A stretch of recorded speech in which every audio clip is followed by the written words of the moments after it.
Reminder ulit sa Army, bumili lang sa authorized ticketing outlets.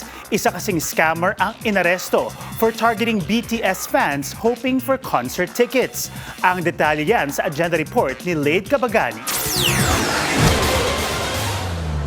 Hindi na nakapalag sa entrapment operation ng PNP Anti-Cybercrime Group ang babaeng ito dahil sa mga reklamo tungkol sa pagbebenta niya online ng BTS concert tickets. She is engaged in a scam related to this concert ticket.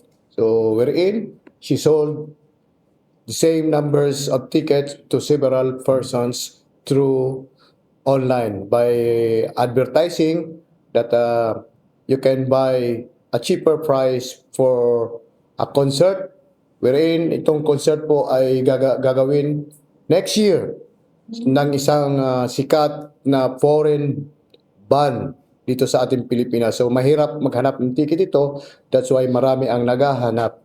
Umabot sa 12 ang naghain ng reklamo. Ilan sa mga biktima ang nagbayad na ng buong halaga. Ang iba naman ay nag-down payment gamit ang e-wallet. We were able to file a case of estafa, so that is in violation of the revised penal codes 315, article 315.